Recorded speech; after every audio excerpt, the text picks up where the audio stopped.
Hey folks, it's Tommy Z, and I got with me an old pal of mine who actually played a very significant part of my story, because I remember our beer in London when I was trying to find my way on this side of the ocean, and Paul was one of the first people to answer my email, and we ended up having a beer, and a few episodes later, I ended up working in the same company called MassiveMusic, which Paul is still with today, except back then, Paul was a scrappy startup trying to get the London office off the ground, trials and tribulations, pain and suffering, victory, success, all those elements of a great story. But today things are very different. Now Massive is one of the biggest companies in the world. I was laughing before we started recording that your title, I don't even know if it fits on your business card anymore, does it? Yeah, thank God for digital business cards, right?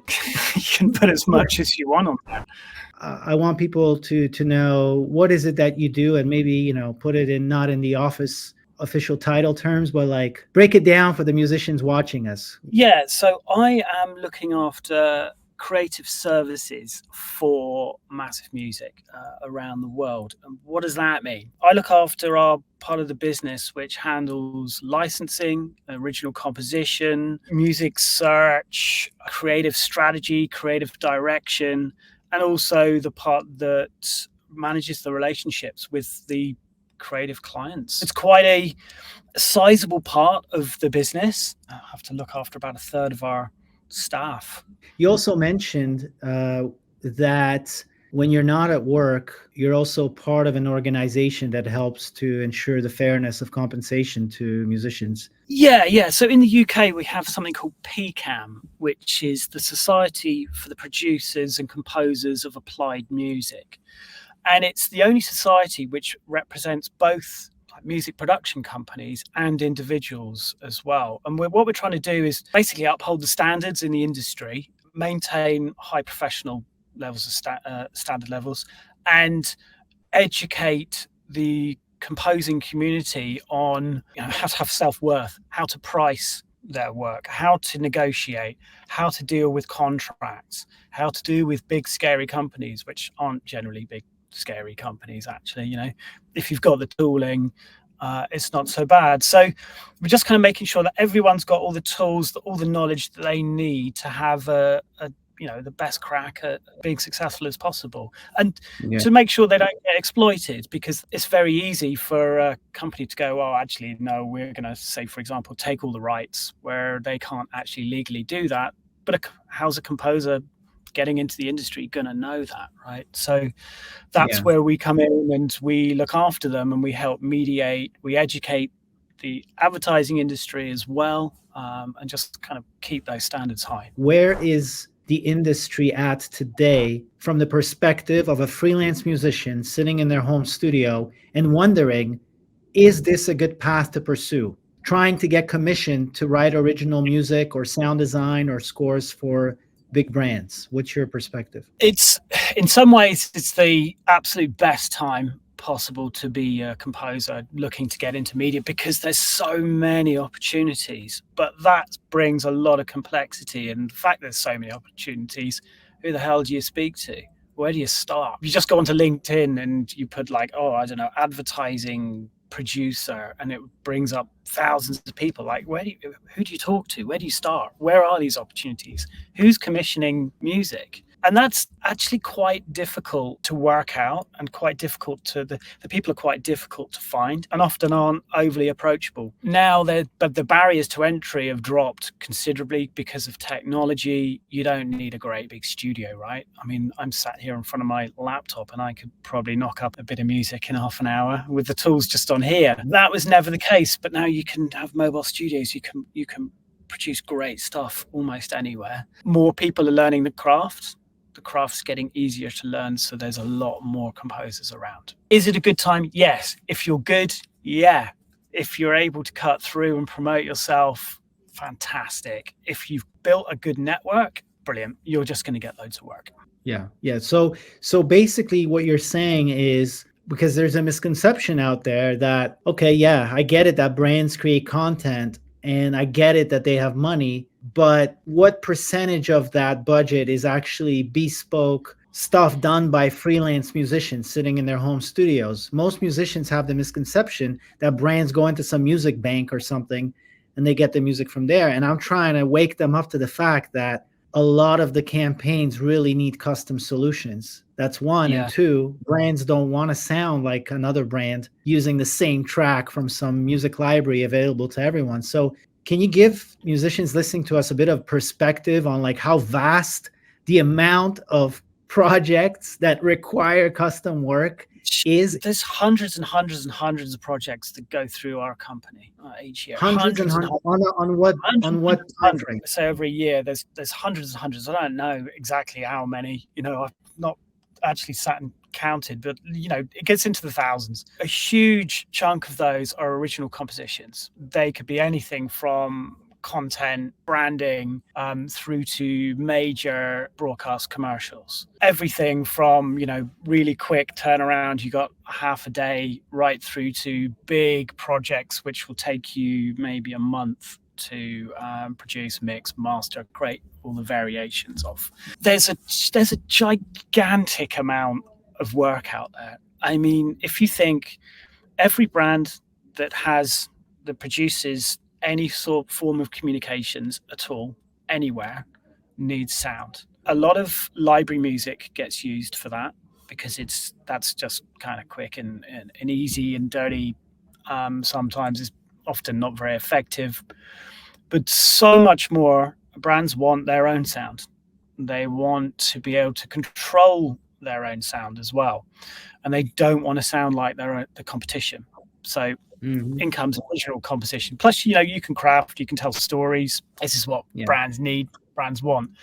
So there's just so much being produced all the time. There's just just such a vast array. And so I'm based in the UK. I work worldwide, but I'm based in the UK. But most of my career's been in London. I mean, just in London alone, there's over 70 registered companies that do music composition. So that just goes to show how much is going on. And a lot of those companies actually, commission freelance composers as well. Because they can't keep every kind of composer on staff. It doesn't make any sense. So it does make sense that they get the projects and they farm it out to the right composers. Being where you are, seeing all these jobs happening, and also having traveled for a long time in this industry, what do you think is still true that was true 10 years ago, is true today, will be true for another 20 years for the average freelance musician in their home studio who wants to make this into their career, or at least a part-time venture of making good money in addition to their artistic career or whatever? What do you think they should be doing and not doing? Two things. You want a career, you need a network. It's the first thing, right? You really need a network, and you need good relationships with the industry or people who are going to commission you. Secondly, you're only going to get repeat work if your craft is great. And that's it. There's loads of composers out there, and sometimes, I get to see a lot of different types of work, and sometimes the craft just isn't right for advertising. It's a very particular type of craft. To be able to score to picture and tell stories in 20 seconds, 10 seconds, 30 seconds, it's quite something to do and quite a craft to really hone. I always say, get some feedback. If you're starting out, get some feedback. Do things like your academy. Get some really good proper feedback. Don't just let people say, "Oh yeah, your work's wonderful, it's great, oh we love it," and then never call you again. Honesty is what you need. If you crack it, if you've got that secret sauce, and not everyone has, it's not. Industry isn't for every composer, for sure. If you've got the secret sauce, then get it to your network, and that's it. The rest, it just happens. You'll get recommended, and before you know it, you'll be busy. What do you think an average composer can hope for? Let's say that they've managed to make a connection. Let's say they get a demo.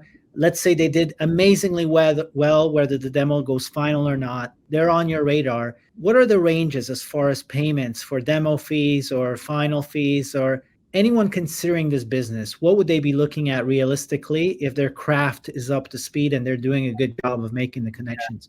let's take a broad average. I'd say a demo fee normally you're kind of getting about $500 if you're established. Sometimes more if you're really good and got a great relationship. Also depends a lot on the agency. One thing is, though, if you're getting commissioned by a company, by an agency or a production company or someone, get paid for your demo. Do not work for free. In 20 years, I've never known working for free paying off, because then you become the cheap or free option. If they won't pay you for that demo, that says what they're valuing about your work, and that's what you're worth, and you are worth more than that, right? So always charge for a demo. It can range between sort of maybe like $200 to maybe say 1,000, right, depending on what it is. For the demo. Extra if you've got to bring in musicians or vocalists or whatever for the demo. Yep. Then for like, if you win the project, if it's a competitive pitch and you win the project, I mean, if it's a piece of content, again, that could be like $500 or so. But if it's a huge TV ad that goes worldwide, you might get 20, 30, sometimes 40,000. Yep. You can do really, really well out of some of these big commissions. I think the most I ever heard a composer getting was probably about 75,000 for a worldwide 10-year license for this gigantic car ad. And it was really successful. Yeah, literally. I think the composer also earned quite a bit in publishing and broadcast royalties as well. So you shouldn't forget that if your music gets on a media where there are royalties paid, in a territory where royalties are paid, so on broadcast TV, make sure you register with your rights organization in your territory, and you might earn some royalties off that. If you register your works and track them, then you can get some money. Takes a while to come through. Maybe a year or so later, you might end up with a few hundred or 1,000 or so extra money, which is kind of like free money. What's the point of learning all this? AI is taking over anyway. Everyone's going to be out of the job. I am on the lookout for all the capabilities of AI. I'm as excited about it. I'm not afraid of it. The reality is, I don't know anyone working professionally in film anywhere that produces anything that the public will watch, that can honestly and confidently say that AI can replace creative people between the brief and the client. Sure, the prompts happen. Sure, AI assists, but how do you see the outlook of AI for musicians? I think it's really exciting. I think all those tasks that really used to just bring me down, and really I found really annoying, can now be automated. It's like having a creative co-pilot sat with you and accelerating your ideas and making them better. I really like it. In the discovery phase around, say, writing a piece of music for a commercial, and maybe there's a couple of references, but you can start to use AI and AI search and looking for similar sounds around that and explore an ecosphere like that. Whereas that would have taken maybe like 12 hours of research, sat at your desk with some headphones, suddenly that becomes instant. So I think the discovery of music and the discovery of creative ideas is really, really exciting using AI tooling. I think production of original music, it's got a really great use if it's trained on a great set of music for like in-store or backgrounds, that kind of passive music where it's just kind of like there. I think there's a really great use for that, because also that can respond to many different commands, right? And so you can do all sorts of exciting things, especially like in store. But it's music. It's like art. Well, music is art, right? But it's like the painted art. Is it really that exciting if it's all just kind of, this is just been produced with a press of a button and we don't feel it? Do people care? I think they do. I think humans deeply care about this and are ultimately completely turned off by something that's just been crafted by a machine. But it's doing some pretty crazy stuff, especially with voices. I mean, I love the tools where we can strip out voices from an old piece of music where a master of the original song, there is no instrumental, stripping out Yeah. vocals, awesome. Making quick Yeah. edits, awesome. Remixes, Yeah. awesome. The kind of musician that brings something interesting to the table, I think, in our industry, will always be sought out. We're looking for those kind of folks, right? Yeah. I wouldn't necessarily go for like basic editing roles or positions because I think the tooling's there They'll take kind care of of it. already. It's the creative spark. It's the idea. It's the big idea, and it's like, well, what if we did this that AI really can't do for us Yeah. right now? It can't Yeah. come straight out of left field and give us something like really like, wow, hang on a minute, that's a crazy idea. That's great. Yeah. And also, AI can produce music, but it's who owns it and what's the Right. deal with the copyright if it infringes on something else? That's a very interesting point you raise, because with a human, you can sign an agreement. There's clear boundaries.